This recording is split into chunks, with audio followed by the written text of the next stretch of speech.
So it's looking like in 2026, we're going to be swapping straight back over to duos from trios. There's a load of new duo cups coming out. We've got the full duo FNCS divisional series. There's now 5 divisions. And of course, right now, we've also got a load of console events you can actually earn in duos. And that's what we're taking a look at today. We've got my boy Bat right here. He got his very first earnings in this cup, as well as Bushy, who you guys might remember from my sort of solos ultimate guide. He's a player that I've been coaching for a while now. He also earned with Bat in this tournament. He's got around 500 earnings now. So combined, not like a pro duo by any means. They've combined got 600 earnings, getting their first ever earnings in this cup for one of them. And I'm just going to take a look at how to fight, how to play mid games in duos, as well as how to rotate, and also importantly, how to earn. So to start off with, let's take a look at this mid game fight from right here. As you can see, Bushy, which is David right here, gets cracked at the very start, but he does a really good job of not just stopping for like 5 seconds to pop a big or splash up. Instead, what he does is immediately looks over and helps Bat out during a fight. If you want to practice and actually get better at duos, don't just think about yourself, but think of you and your teammate as like a combined, a combined unit basically, right? So don't just think, oh, I'm 80 HP, I need to stop and heal up so I survive. Instead think, oh, Bat is still healthy, I need to make sure he stays healthy. So you help him out, help him get out of an awkward spot right here where he could get 2v1, since that's obviously what's going to happen when one of you gets beamed. And now these guys, because of Bushy helping out, they're able to regroup, fizz up, and the fight sort of stalemates for a second, so we're going to speed forward a little bit. Bat does make a mistake right here and go down, so I'm going to show you guys exactly what this mistake is and how you can avoid it. And basically this is something that happens in duo fights whenever it gets like drawn out and you get into like a massive build fight like this. As you can see, it ends up becoming very difficult to figure out where the enemy is, because they're crouching around or maybe they're hiding in old builds or whatever. So you always need to make sure you're very defensive and just playing smart as you set up right here. You can see the healing through the builds, so you should have a rough idea of where he is, but he isn't being precautious enough. Bushy is camping on height, waiting for a little lurk play, checking for third parties, and just Bat isn't being safe enough as he does these setups. And this enemy team, especially if they just see one player's footsteps, they're going to get ready to run straight at him, which is what's going to happen here. He doesn't block his angles of walls. Enemy edits out, pumps him straight away. He gets put in the piece, and he goes down, and also gets thirsted. However, Bushy, crouching very smartly, hits a little max, and also hits an 81 on the other player, and is able to take him out, as you can see. So again, it's not just thinking, I'm low, so I need to pause, box up, and heal up, whatever. You've got to think in terms of as a team, and make sure you're always playing fights as a team. Like right there, the better solution is just to block angles, and make sure you're actually fighting and approaching the walls together. But these guys are able to get the res off. Edge map, pretty simple stuff. And they played their positioning pretty nicely this game as well, I will say. They make sure to just refarm the entire way through mid-game. They're constantly, getting to a spot like right here, where there's a couple chests, constantly refarming the brick and stuff. And also making sure that if you are going to box up, just make sure you cap your mats like as soon as you can. So now later on in the game, when people rotate near them or into them, they're not going to have to worry about refarming, on rotate. That's probably the biggest thing I've seen people get killed doing this season, because people can just crash onto a head with no audio and, hit you for 100 starting off a fight. You're basically always going to die if you try to refarm on rotate. And these guys do a really good job of just refarming mid-game. So now they're both cap metal as well for refarming this building. And as soon as the partial zones play, they make some very good crash pad rotates. There's basically, I would say, 4 main types of crash pad rotates. You can do this in maybe 5 if you do like a little bounce one. So the first type is going to be just quite a simple, just standard crash pad. You just open, edit, and throw it down, and you don't use the fizz, which of course, see their loadout, they're carrying 6 crashes. They need to make use of them well, as well as 2 fizzes and then a bunch of splashes. So this is a very standard normal crash. We open the top and then just go straight. And this takes you about like 80 to 100 meters. And you can also slide and bunny hop at the end to get a little bit of distance. And the reason you want to do that crash pad there rather than a fizz crash, even though zone is max, is just simply because there's other people boxed next to you that will just kill you out the air if you do a fizz crash. You've got to be very tactical about when you do your fizz crashes, and these guys try to get a little bit further distance done with their rotate. They don't stop and heal up for a second, they try to get a bit further in, and then as soon as they get to a refarm spot, so this is called Tarzan stratting, if you guys don't know what this is, basically just pause on trees so you can refarm, a good bit of your wood back. So now these guys are basically recruit their mats a little bit. They pause, and now they're going to do a fizz crash. So what's the difference of this fizz crash compared to earlier when they did a regular crash? Well, now there's nobody around them that can really shoot them, and they're going to, by the time people can shoot them, as you can see these guys here, they're going to be like flying through the air, super laggy. It's basically nobody that can shoot them. So this is the second type of crash, just a very standard fizz crash where you go out the top of your box. And they also do another one of these in a second here, as you can see. They fizz crash again. A little bit greedy, I would say, this one, but again, there's nobody really looking at them, and they get themselves to a very, very nice spot right here, up towards the center of zone, and, you know, not on edge with a load of other people. Much better spot, high layer as well, which is very important for crashes. You don't like crash pad in first and then end up on low ground. Now, this is when they do another type of crash pad that I really like. They use fizz once again. They do one of these like bump down or like cone crash pads. So you can see, place floor, scout, make sure you know where you're going, make sure you're planning, make sure you're commenting to your teammate where you want to end up. It's really important in duos as well as in trios if you're playing in the you know, FNCS Div 2 and Div 3 cups. Make sure you comment exactly where you want to go to. And then here, they're going to fizz, and they do one of these crashes. And this is one that you really need to learn. So what you do is you just edit the cone like that, and you edit in the direction you want to go. So they want to land on that hill roughly. So they're going to edit in the direction, fizz, so they get further distance, as well as they're fizzing and angling like this, so they don't go super high up in the air, so it's harder to die. And as you can see, they get a very, very nice distance done. They can do a little slide bunny hop as they land, and get a little bit further in zone, and they end up just doing that whole rotate, just one fizz angled crash pad right there, and that's sort of the benefit of those earlier crash pads. But now, of course, they're going to run into an issue where they only have 2 crash pads for the next zone after this, as well as for first moving.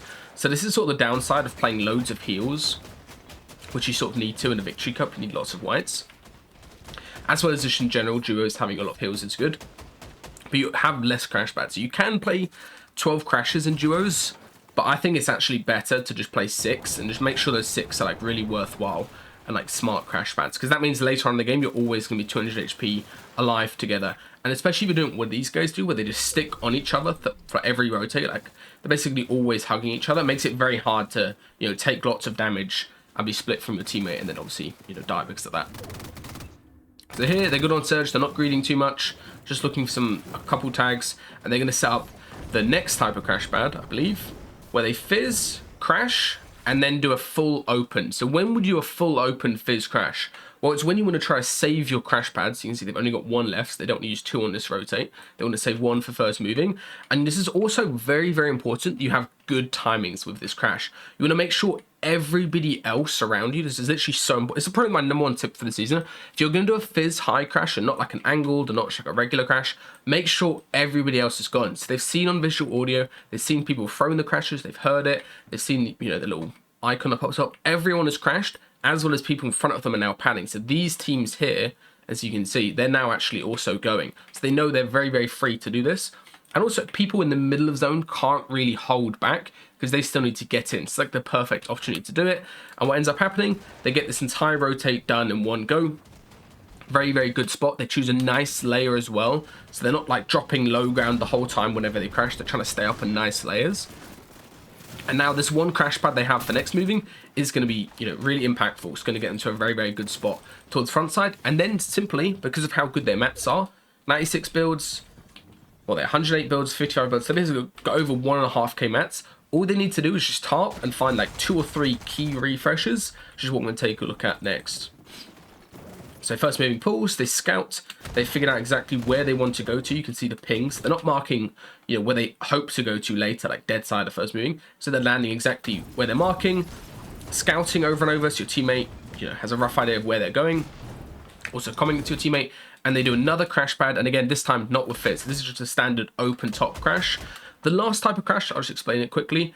It's just one where you throw it and you like bump off a floor. So you just go like really quickly horizontally, but you don't go up vertically. So you don't get much distance, but it is very good for like cutting through moving zones. But again, if you're only playing 6 crashes, which is what I'd probably say I'd recommend, so you're just not just spamming them over and over doing dumb crash pads, since you have so many of them, you actually have a massive advantage because now you've got loads of heals, and obviously heals and duos is really important because that's how you find refreshes on people who are, you know, less HP than you.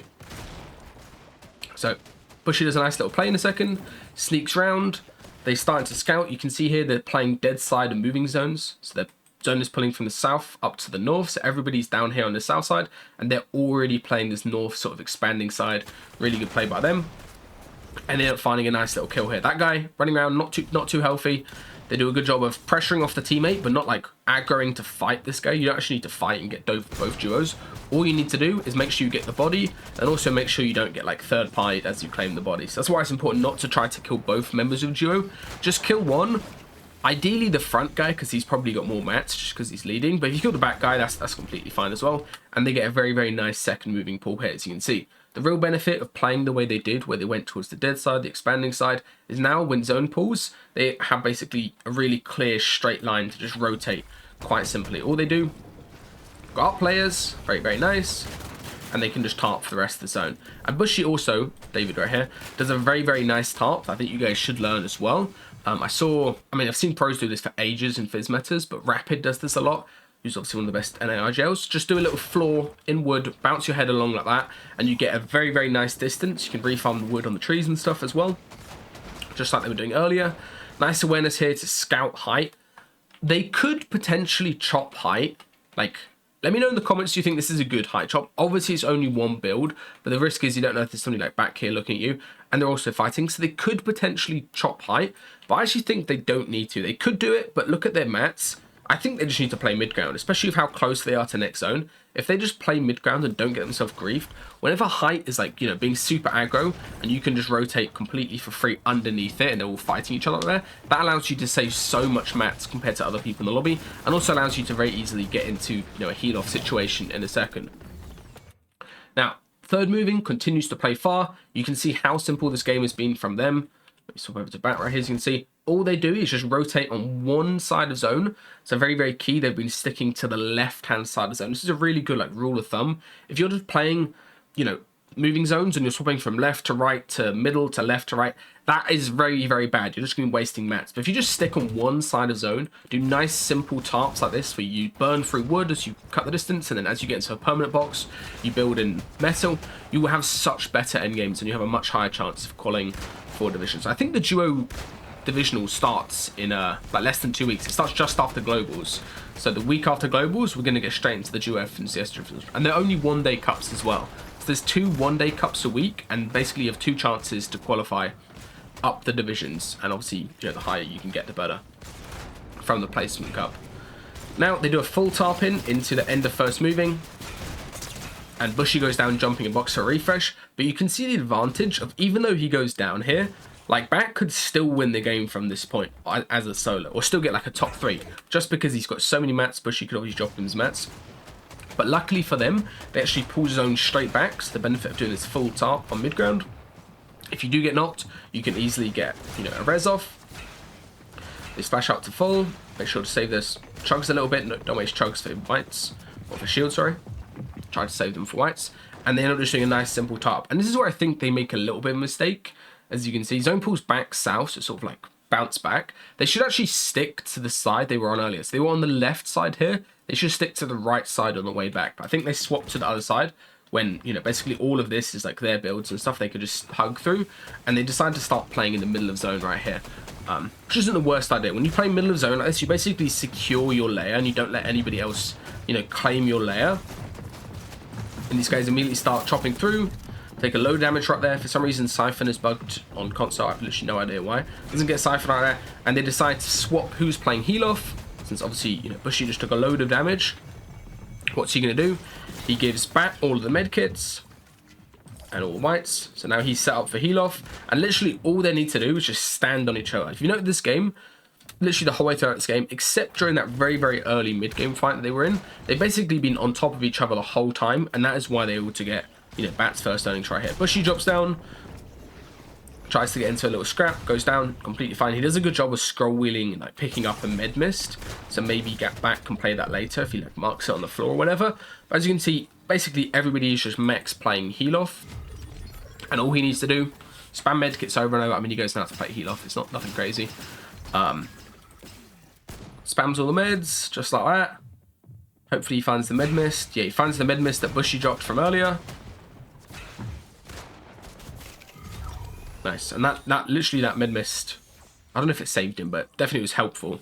As everybody started griefing each other there, fighting around the footsteps and stuff, and Bat got his first earnings. So yeah, if you guys want to see me do more, I do like doing these first earner VOD views, and also we've got solos going back, so I'm gonna have a load of solo stuff coming up. And we still got a couple more pro teams that we need to take a look at before Globals. Interestingly, a few pro teams are like stocked around their drops.